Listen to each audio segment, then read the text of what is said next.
네, 안녕하세요. 인사드리겠습니다. 저는 한국농촌경제연구원에 근무하고 있는 권인혜라고 합니다. 저는 오늘 청년 세대와 함께 여는 지속가능한 농업 농촌이라는 제목으로 박미선 부연구위원과 함께 준비한 내용을 발표드리겠습니다. 발표 목차는 다음과 같습니다. 우선 청년 현황에 대해 간략히 살펴보고 농촌을 찾는 청년의 인식에 대해서 살펴본 후 농촌과 지역사회의 상생 필요성에 대해서 이야기하고 마지막으로 청년과 농업 농촌을 위해 준비할 일들을 말씀드려보겠습니다. 농촌지역 청년 현황입니다. 보시는 그림과 같이 청년이 농촌에 관심을 갖고 조금 더 그 관심이나 이제 활동 수준이 심화되면서 더 높은 수준의 관계 인구로 발전하게 됩니다.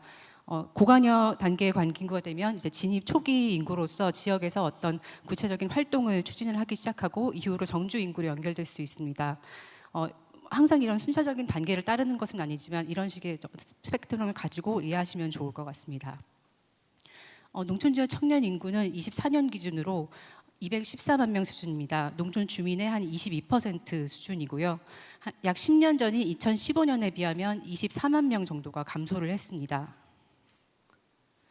청년 인구 비율을 보면 지속적으로 감소를 하고 있는 가운데 10년 전이 25.4%, 즉 한 4분의 1 정도 수준이었는데요. 지금은 한 5분의 1 정도 수준 조금 넘게까지 감소를 했습니다. 도시 지역의 청년 비율과 비교를 하면 한 5.5% 포인트 정도 더 낮은 수준이고요.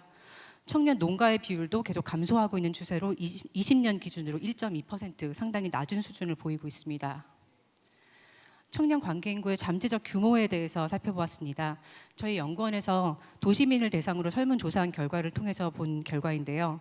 25년 기준으로 보면 응답한 20대 청년의 한 44%, 30대 청년의 한 48% 정도가 농촌에서 버킷리스트를 실현할 의향이 있다고 답변을 했습니다. 실행을 위한 준비를 하고 있거나 지속적으로 방문하고 있는 지역이 있는 경우로 좀 더 좁혀서 질문을 하면 40%대보다는 내려가지만 여전히 한 20%에서 30% 수준을 보이고 있기 때문에 이 수준 역시도 적지 않은 청년들이 관계인구로서 활동할 수 있는 가능성을 가지고 있다라고 말씀드릴 수 있을 것 같습니다. 농촌을 찾는 청년의 인식과 활동입니다. 청년들은 보시는 것처럼 다양한 동기와 추구 가치를 가지고 농촌을 만나게 됩니다. 복수의 동기가 복합적으로 작용을 하기도 하고 어떤 여행이나 즐거움 같은 가벼운 동기가 대안가치 추구라든지 비즈니스와 같은 적극적인 동기로 발전이 되기도 합니다. 다음은 관계인구 청년 250명, 또 진입 초기 청년 200명이 응답한 2025년 설문조사 결과를 토대로 한 내용입니다. 관계인구 청년이 농촌에 관심을 가진 계기는 여유로운 삶을 추구하거나 자연 환경에 대한 부분이 굉장히 크게 나타나고 있습니다. 농촌 관계 활동할 때 중요한 가치로는 관계인구 청년의 농촌에서 가능한 관계적인 어떤 정서적인 안정감을 크게 꼽았고 경제적 수입에 대한 부분도 중요했습니다. 활동하고 있는 진입 초기 청년의 경우는 미래의 경제 활동 기회를 포함해서 경제적 측면에 대한 수요가 두드러졌습니다. 설문조사의 지향가치 응답을 토대로 청년을 비즈니스 지향 청년과 대안가치 지향 청년으로 구분을 해서 살펴본 결과입니다. 관계인구 방문의 교류 형태를 보면 두 유형 모두 친인척이나 이제 지인의 지역에 방문하거나 지역 생산품을 지속적으로 구매하거나 어떤 온라인을 통해서 특정 지역과 계속 소통하는 경우가 가장 많게 나타났고요. 대안가치 지향 청년의 경우에는 지역 주민과 소통하려는 형태도 비교적 높게 있었습니다. 진입 초기 청년의 관심 활동에서 보면 비즈니스 지향 청년은 전문적인 영농이나 농촌 관광에 대한 수요가 가장 높았고요. 대안가치 지향 청년은 어떤 여가적 활동에 대한 관심이 높았는데 농촌 관광에 대한 수요도 두 번째로 높게 나타났습니다.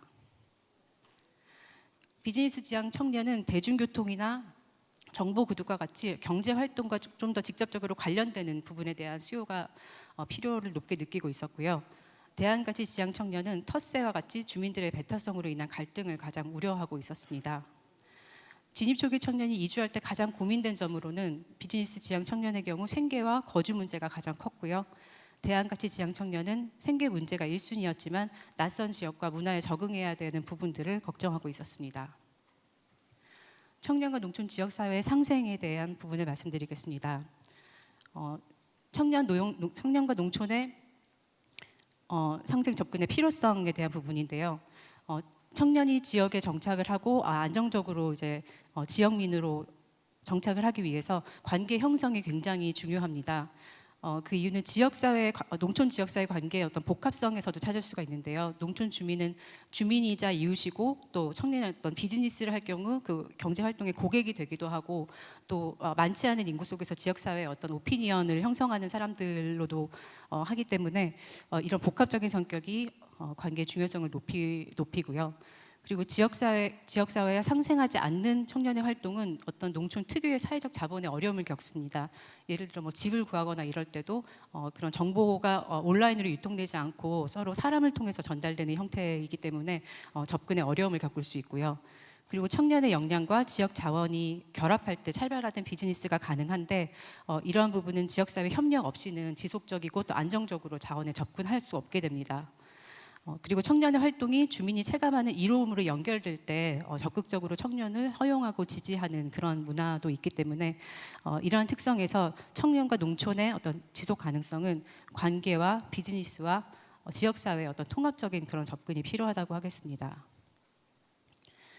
청년과 농촌이 상생하는 시너지 사례들을 몇 가지 살펴보았습니다. 일단 몇 가지의 유형을 좀 살펴볼 수 있을 텐데요. 첫 번째 유형은 지역 자원에 기반한 새로운 가치를 창출하는 경우입니다. 외부인이자 청년으로서 자신만의 관점을 가지고 지역의 어떤 특산품이나 지역의 공간이나 스토리텔링과 같은 그런 무형 자원에 기반해서 기존에는 생각하지 못했던 새로운 비즈니스를 만들어내는 그런 사례들이 다양하게 펼쳐지고 있습니다. 그리고 먼저 창업한 선배 청년이 지역에서 새로운 라이프 스타일을 찾고 싶어하는 청년의 창업을 지원하는 그런 사업 모델을 만드는 사례도 나타나고 있습니다. 두 번째는 지역사회 변화를 촉진하고 협업을 통해서 지역 경제 생태계가 강화되는 여러 가지 형태들이 나타나는데요. 연간 수만 명이 찾는 어떤 요식 비즈니스를 성공시켜서 지역 농산물을 활용하도록 하고 또 지역 주민을 고용하는 그런 측면에서 상생이 이루어지기도 하고요. 청년의 마케팅 역량을 활용해서 판매에 어려움을 겪고 있는 소농이나 고령농의 농산물을 같이 판매해 드리기도 합니다. 또 예를 들어 강진에서는 이주 청년과 토박이 청년 간에 연결하려는 그런 움직임도 있는데요.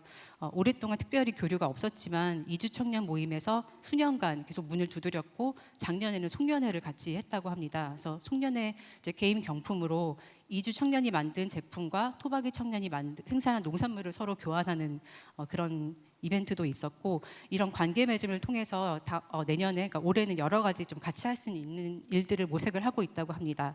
한 예로 그 강진의 한 청년 양조장에서 필요한 이제 쌀귀리를 구매를 하는데 그 후계농 모임의 청년농과 연결이 되면서 기존에 거의 반값도 안 되는 그런 가격에 구입을 할 수 있게 되었다라는 그런 사례도 전해 들었습니다. 다음으로 지역 자산에 기반해서 지역사회 거점 공간을 조성 운영하는 유형도 볼 수 있습니다. 완주에서는 청년 플랫폼으로 조성한 공간이 활발히 운영되면서 지역 주민들도 같이 애용하는 공간으로 활성화되고 있고요. 또 청도 사례에서는 10년 동안 유효되었던 진료 보건소를 리모델링해서 커뮤니티 카페를 만들었고 이 공간에서 지역사회의 다양한 그런 활동들이 이루어지고 있습니다. 지역사회에 필요한 어떤 복지, 문화 등의 그런 서비스를 제공하는 형태도 나타나는데요. 상주시 청년협동조합이 주도해서 개소한 달 2개 학교라는 사례에서는 그 폐교 건물 안에 도서관, 카페, 동호회 공간 같은 그런 여러 가지 복합적인 문화 공간들을 조성해 놓고 이곳에서 청년뿐만 아니라 주민들이 다양한 문화 생활을 즐기고 있습니다. 마지막으로 지역 발전의 어떤 거버넌스 주체 역할도 이야기할 수 있겠는데요. 청년이 지역 발전의 거버넌스 주체로서 지역에서 추진하는 활동에 어떤 적극적인 역할을 수행하는 것입니다. 놀루와 협동조합과 이제 하동군이 같이 추진하고 있는 청년마을 협력가 사업에서는 청년들을 모집해서 지역을 탐방하도록 하고 또 주민들과 관계를 형성하는 그런 프로그램들을 이수한 후에 마을 협력가를 신청한 마을에는 청년을 파견해서 그 마을 활동들을 지원하게끔 하고 있는 사업을 시도하고 있었습니다. 이처럼 청년이 지역사회 활동이 가능하도록 하기 위한 재원을 창출하는 차원에서 올해 본격적으로 진행이 될 농어촌 기본소득과 또 연결이 가능할 것 같습니다. 농어촌 기본소득이 농촌에 진입하려는 청년의 어떤 문턱을 낮추어주는 효과도 있지만 더 나아가서 농어촌 기본소득 재원을 통해서 조성한 공동체 기금을 활용해서 하동 사례처럼 마을 단위 또는 읍면 단위에서 청년들이 어떤 지역 발전의 매개자, 촉진자로 역할하기 위한 그런 재원으로 사용할 수 있을 것 같습니다. 그리고 이런 기본소득 외에도 그 농촌에서 펼쳐지는 주요한 정책인 햇빛소득 역시도 청년 활동과 연결이 될 수 있을 것 같은데요. 그 여주의 구양리 햇빛소득마을 사례를 보면 마을 자산을 활용해서 햇빛소득이라는 새로운 재원을 만들고 이 재원을 통해서 주민 복지를 높이는 여러 활동들을 하고 있는데요. 그중 하나로 마을 청년을 사무장으로 고용해서 마을 사무실을 운영하고 있기도 합니다. 구역에서는 지금은 아니지만 장기적으로는 그 귀농귀촌하는 청년에게 발전 쿼터를 나누어 주어서 정착을 유도하려는 그런 계획도 가지고 있는데요. 예를 들면 그 귀농 청년에게 일정 수준의 발전 쿼터를 부여해서 10년, 20년 동안 예를 들면 월 200만 원 정도의 소득을 보장해서 정착하도록 한다는 그런 구상을 가지고 있습니다. 이처럼 새롭게 추진되고 있는 여러 가지 정책들을 통해서 지역에 마련되는 이전에 없었던 재원들을 통해서 청년들이 농촌에 진입을 지원하는 데 연결이 가능할 것으로 보이고요. 또 앞으로 관련해서 다양한 사례가 만들어질 필요가 있겠습니다. 청년과 농촌의 상생이 중요하지만 농촌 주민의 관련 인식은 그리 높지는 않은 것 같습니다. 지역 방문 체류 외지인과 교류한 경험에 대해서 32% 정도의 응답자가 이제 경험이 있다고 응답을 했고 그 교류 계기도 대부분은 친인척 지인의 방문 정도였습니다. 농촌 소멸 위기를 전제한 질문에 그 농촌 관계 활동을 하는 도시민 유치가 중요하다고 하는 점수도 6.9점 정도로 나타나서 그렇게 높지는 않은 수준으로 인식을 하고 있는 것 같습니다. 마지막으로 청년과 농업 농촌을 위해 준비할 일들에 대해서 말씀드리겠습니다. 5가지 키워드를 가지고 말씀드리려고 하는데요. 첫 번째 이제 산업에 대한 부분입니다. 농업뿐만 아니라 이제 비농업 기반의 비즈니스까지 활동 영역의 외연을 확장해야 한다는 내용인데요.